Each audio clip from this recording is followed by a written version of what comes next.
You are going to experience the power of resurrection. Hallelujah. Resurrection power வரும்போது நீங்க மாறுறீங்க. மாறாதவங்க. அம்மா சொல்லிருப்பாங்க, தாத்தா சொல்லிருப்பாரு, டேய் நீ மாறவே மாட்டாடா சொல்லிருப்பாங்களா? நீங்க கூட ஒருவேளை சொல்லிருப்பீங்க, உங்க தம்பியை பார்த்து உங்க அண்ணனை பார்த்து மாறவே மாட்டான்ட்டு. ஆனா உயிர்த்தெழு வல்லமை வந்த போது அவன் கம்ப்ளீட்டா மாத்துற தேவன். ஹல்லேலூயா. இன்னைக்கு பார்க்க போறோம் உயிர்த்தெழு சத்தியம், விசுவாசம், நம்பிக்கை, அறிவு மனிதனுடைய வாழ்க்கை எப்படி மாற்றுகிறது. அதே வல்லமை உங்களை மாற்ற போறது. ஆமென் சொல்லுங்க. உங்களுக்குள்ள சில குறைகள் இருக்கு, உங்களுக்கு தெரியும். உங்களுக்குள்ள கொஞ்சம் அவிசுவாசம் இருக்கு, உங்களுக்கு தெரியும். உங்களுக்குள்ள சில பலவீனங்கள் இருக்கு, உங்களுக்கு தெரியும். முயற்சி பண்ணி பார்த்துக்கீங்க, மாத்துறதுக்கு முயற்சி நிறைவேறல. இன்னைக்கு சத்திய வசனங்கள் உங்களுக்கு சொல்ல போகுது. விசுவாசம், உங்க விசுவாசம் ஸ்ட்ரென்தன் ஆக போகுது. என் இயேசு உயிர் தெழுந்தவர், அவருடைய உயிர் தெழுதலின் வல்லமை என் வாழ்க்கையை மாற்ற போகிறது. ஹல்லேலூயா. வாசிங்க யோவான் 20ஆம் அதிகாரம் 19ஆம் வசனம். வாரத்தின் முதல் நாளாகிய அன்றைய தினம் சாயங்கால வேளையிலே சீஷர்கள் கூடியிருந்த இடத்தில் யூதர்களுக்கு பயந்ததினால் கதவுகள் பூட்டி இருக்கையில் இயேசு வந்து நடுவே நின்று, உங்களுக்கு சமாதானம் என்றார். சீஷர்கள் பயத்தினால கதவை பூட்டி இருந்தார்கள். இயேசுவோட 3 வருஷத்துக்கு மேலாக ஊழியம் செய்தவர்கள், இயேசு சொன்னதெல்லாம் கேட்டவர்கள், சத்திய வசனம் சொன்னவர். சீஷர்கள் சொன்னாங்க, நீங்க ஜீவனுள்ள தேவனுடைய குமாரன் இயேசு கிறிஸ்து விசுவாசிக்கிறோம். இயேசு சொன்னாரு, நான் சிலுவைக்கு போக போறேன், சிலுவையில பாடுகள் பட போறேன், சிலுவையில மரிக்க போறேன், 3ஆம் நாள்ல உயிர் தெழுவேன். இதெல்லாம் அறிந்தவர்கள். இதுக்கு முன்னாடி உள்ள வசனம் சொல்லுது, அவருக்கு ஏற்கனவே வந்துருச்சு சீஷருக்கு ரிப்போர்ட், இயேசு உயிர் தெழுந்தார் என்று. 12ஆம் வசனம் வாசிங்க. மகதலேனா மரியாள் போய் தான் கர்த்தரை கண்டதையும் அவர் தங்களுடனே சொன்னவைகளையும் சீஷருக்கு அறிவித்தாள். Praise God. உங்களுக்கு தெரியுமா தெரியாதா? உங்களுக்கு இயேசு உயிர் தெழுந்தாருன்னு சீஷருக்கு தெரியுது. ஆனா பயத்தினால, யாருக்கு பயம்? யூதருக்கு பயத்தினால அடிச்சு போடுவாங்க. என்னுடைய ஆண்டவர் இரட்சகர் தேவ குமாரன் எனக்காக சிலுவையில பாடுபட்டு ஜீவனை விட்டு உயிர் தெழுந்து விட்டாரே. ஆனா அது என் அறிவு லெவல்ல இருக்கு, இங்க இருக்கு. உயிர் தெழுந்தாரு எங்க இருக்கு? இங்க இருக்கு. எங்க இருக்கணும்? இருதயத்தில். இங்க இருந்துச்சு. கதவு என்னாச்சு? கதவு பூட்டப்பட்டுருச்சு. இயேசு அவர் நடுவே வந்தார். உங்களுக்கு சமாதானம். ஹல்லேலூயா. இயேசு உள்ளுக்கு வர்றதுக்கு கதவு திறக்க வேண்டாம். இயேசு கல்லறை விட்டு வெளியே வர்றதுக்கு கல்லை தள்ள வேண்டாம். இயேசு நடுவே வந்து உங்களுக்கு சமாதானம். இன்னைக்கு அந்த இயேசு நம்ம நடுவுல இருக்காரு. ஹல்லேலூயா சொல்லுங்க. அந்த இயேசு உயிர் தெழுந்த இயேசு நடுவுல வந்து இருக்கிறாரு. எதுக்கு? உங்க இருதய கதவு பூட்டி இருக்கல, அதை திறக்கிறதுக்கு வந்திருக்காரு. ஹல்லேலூயா. பயத்தினால அவருடைய கதவுகள் பூட்டப்பட்டிருந்த அறைக்குள்ள ஓடி ஒளிஞ்சு போட்டிருக்காங்க. இயேசு வந்து பாரு உயிர் தெழுந்த சொன்ன பிறகு அவங்க வாழ்க்கை மாறியது. இது மாற்றியது இயேசு உயிர் தெழுந்தார் என்ற நிச்சயம்.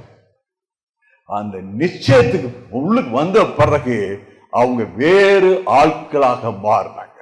அப்போஸ்தலர் 2ஆம் அதிகாரத்துல பேதுரு எழுந்து நிற்கிறார். கோலை பேதுரு, இயேசுவை மறுதலித்த பேதுரு இப்ப அவர் பிரசங்கம் பண்ண தூங்குறார். அப்போஸ்தலர் 2ஆம் அதிகாரம் 23ஆம் வசனம் சொல்றாரு, தேவன் நிர்ணயித்திருந்தபடி, அவருடைய ஆலோசனைப்படி, God's plan, இந்த காட்ஸ் பிளான் படி இயேசு சிலுவையில் அடிக்கப்பட்டார். நீங்க அவரை கொலை செய்தீர்கள். நேருக்கு நேர் யூதரப்பா சொல்றாரு, நீங்கள் கொலை செய்தீர்கள். ஓடி ஒளிஞ்ச மனுஷன் இப்ப தைரியம் சொல்றாரு, நீங்க கொலை செய்தீர்கள். அல்லேலூயா. 24ஆம் வசனம், தேவன் அவருடைய மரண உபாதியின் கட்டை அவிழ்த்து அவரை எழுப்பினார். அவர் மரணத்தினால கட்டப்படக்கூடாதிருந்தது. அல்லேலூயா. மரண உபாதியின் கட்டை அவிழ்த்தார். அவர் மரணத்தினால்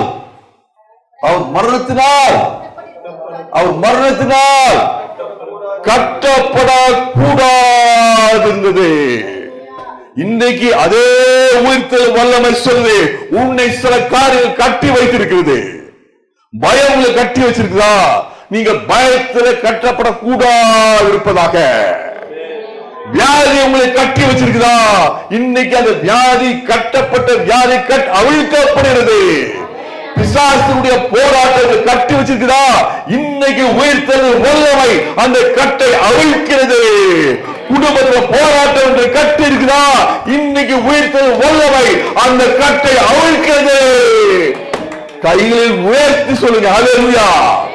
கட்டப்படக்கூடாது, கட்டப்படக்கூடாது. மரணத்தை வென்றவர் என் தேவன். அல்லேலூயா.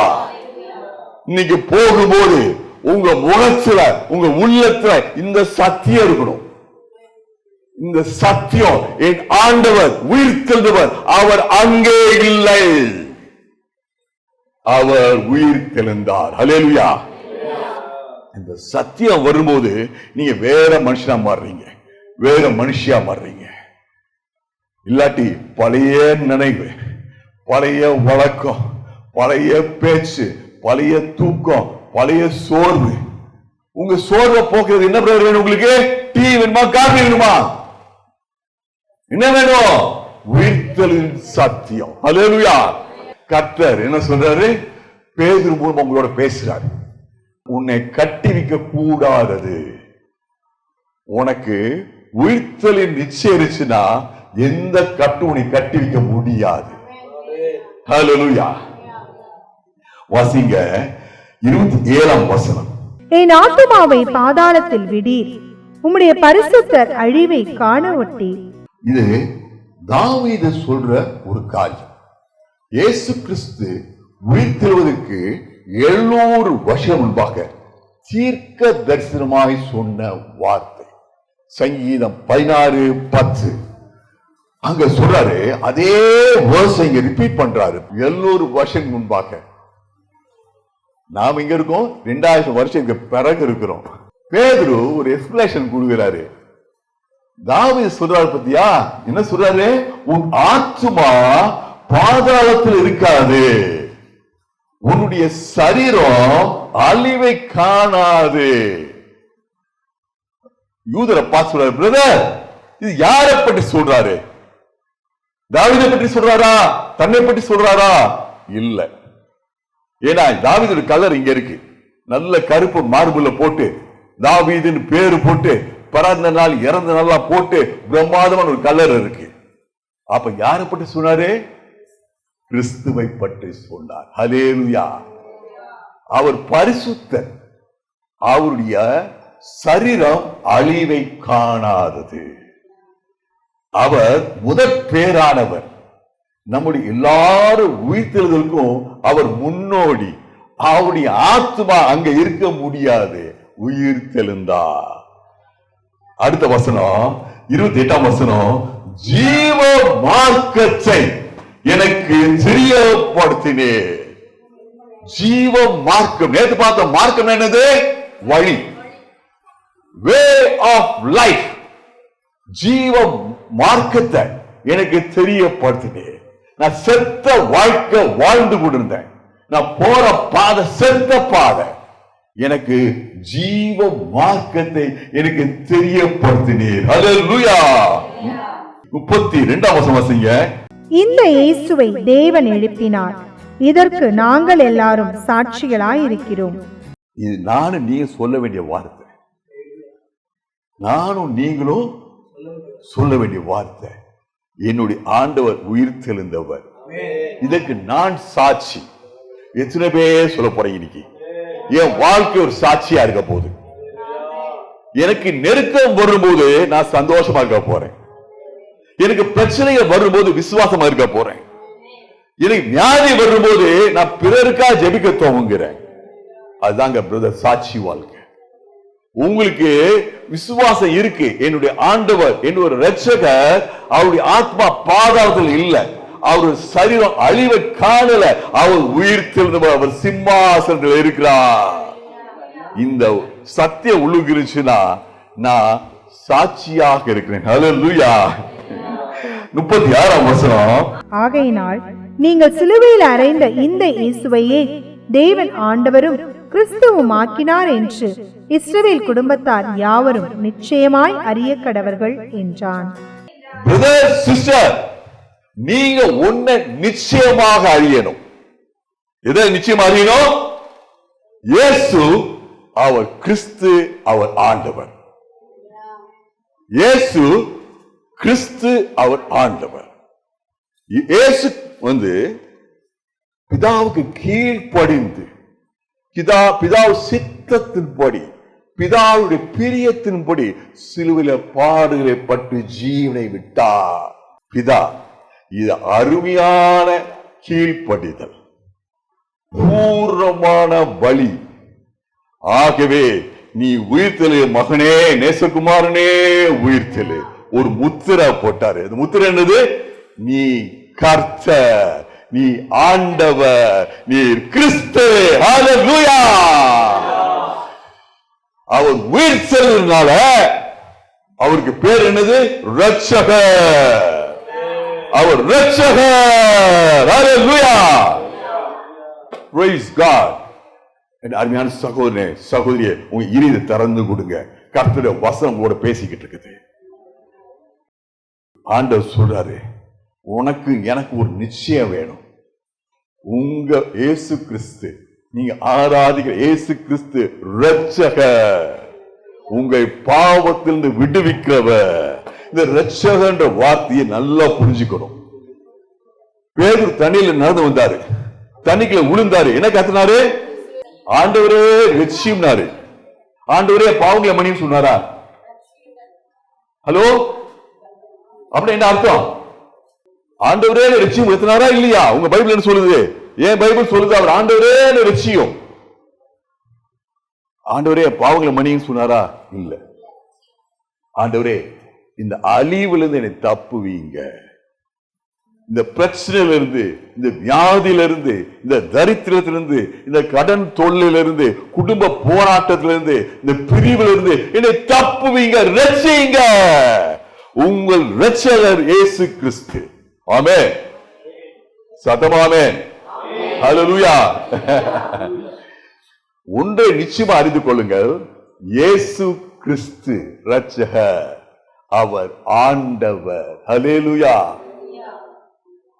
என் அன்பான சகோதரனே, சகோதரியே, நானும் நீங்களும் இயேசுவை இரட்சகராக ஏற்றுக்கொள்ளலாம்.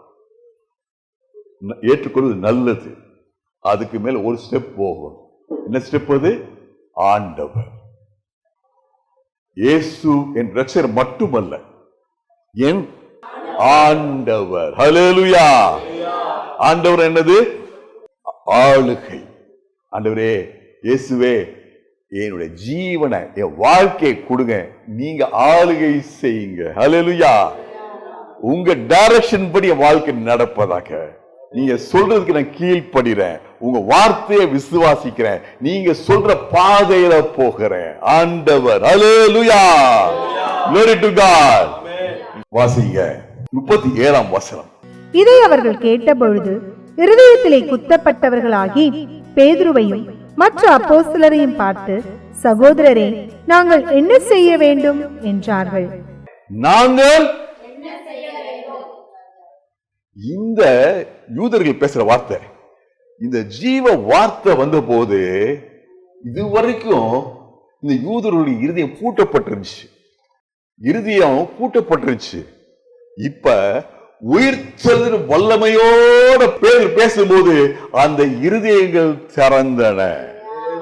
வார்த்தைக்கு ரெஸ்பான்ஸ் வருது. இப்ப பேதுரு சொல்றான், அவர் தேவனுடைய தீர்மானத்தின் அனாதி தீர்மானத்தை பற்றி சிலுவையில் மரித்தார், உயிர்த்தெழுந்தார். நீங்க அவரை கொன்னு போட்டீங்க, ஆனா பிதா அவருக்கு முத்திரை போட்டாரு. இரட்சகர் ஆண்டவர் சொன்ன உடனே இவங்களுடைய இருதயம் திறக்கப்படுகிறது. பூட்டப்பட்ட கதவு பின்னாடி இருந்தவங்க இன்னைக்கு எப்படி இருக்காங்க? பிறருடைய இதயத்தை திறக்க துவங்கிட்டாங்க. ஆமென், ஆமென். என்னுடைய அருமையான சகோதரனே, சகோதரியே, இன்னும் ஒரு அற்புதம் பாருங்க. உயிர்த்தெழுதல் வல்லமை வரும்போது, அது உயிர்த்தெழுதல் பட்டு பேசும்போது கடினமான இருதயங்கள் காட்ரேஜ் லாக்கெல்லாம் டக்கு டக்குன்னு திறக்கும். அல்லேலூயா. உங்க வீட்டுல எனக்கு அவர் ரட்சிக்கப்படல, இவர் ரட்சிக்கப்படலன்னு சொல்றீங்கல்ல, அவங்க காது கேட்க ரட்சிப்பின் வார்த்தைகளை, உயிர்த்தெழுதல் வார்த்தைகளை சொல்லுங்க பார்ப்போம். கதவுகள் திறக்கப்படும். அல்லேலூயா. உங்க கையில பைபிள் இருக்கு. அந்த பைபிள்ல இயேசு கிறிஸ்துவுடைய உயிர்த்தெழுதல் இருக்குது. பழைய ஏற்பாடாலும் சரி, புதிய ஏற்பாடாலும் சரி, அங்க உயிர்த்தெழுதல் பற்றி சொல்லிக்கொண்டே இருக்கப்படும். அந்த வார்த்தையில சொல்லுங்க, இருதயங்கள் திறக்கப்படும். இருதயங்கள் திறந்த போது 41 வசனம், அவருடைய வார்த்தையை சந்தோஷமாய் ஏற்றுக்கொண்டவர்கள் ஞானஸ்நானம் பெற்றார்கள். அன்றைய தினம் ஏறக்குறைய 3000 பேர் சேர்த்துக் கொள்ளப்பட்டார்கள். கதவு திறந்துச்சு. இருதய கதவு திறந்துச்சு. திறந்த என்ன உண்டாச்சா? வசனம் என்ன சொல்லுது? சந்தோஷம் உண்டாச்சு. ஹல்லேலூயா.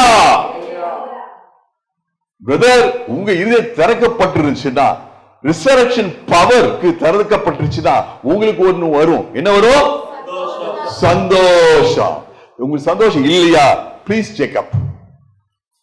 டாக்டர், எனக்கு கொஞ்சம் ஒரு மாறு இருக்கு டாக்டர் அப்படின்னா டாக்டர் போய் செக்அப் போறோம்ல. டாக்டர் உடனே சுகரை பாக்குறாரு. உங்களுக்கு சுகர் கூடி போச்சு, குறைச்சு போச்சு. உங்களுக்கு மனசுக்குள்ள சந்தோஷம் இல்லைன்னா இன்னைக்கு ஆண்டவர் சமூகத்துல வந்து நில்லுங்க. ஆண்டவரே, எனக்கு சந்தோஷம் இல்ல ஆண்டவரே, செக்அப் பண்ணி சொல்லுங்க ஆண்டவரே. ஆண்டவர் சொல்லுவாரு, உனக்குள்ள உயிர்த்தெழுதல் நிச்சயம் இல்ல மகனே. உயிர்த்தெழுதல் நிச்சயம் இருந்துச்சுன்னா எப்படி இருப்பீங்க? நீங்க சந்தோஷமா இருப்பீங்க. ஹல்லேலூயா. இந்த சந்தோஷம் இங்க மட்டும் இல்ல, எங்க இருக்கணும்? போகும்போது ஷேர் ஆட்டோல சந்தோஷம் இருக்கணும். போகும்போது பைக்ல போகும்போது சந்தோஷம் இருக்கணும். பைக்ல பின்னாடி உட்கார்ந்து சிரிச்சுட்டே போகணும். பக்கத்துல ஒரு அம்மா கேட்பாங்க, என்னமா தனியா சிரிச்சுட்டே போறேன்ட்டு. நீங்க என்ன சொல்ல போறீங்க? சந்தோஷம் பொங்குதே, சந்தோஷம் பொங்குதே சொல்ல போறீங்க. ஹல்லேலூயா. 3000 பேர் வந்தாங்க. யாருக்கு அந்த 3000 பேரு?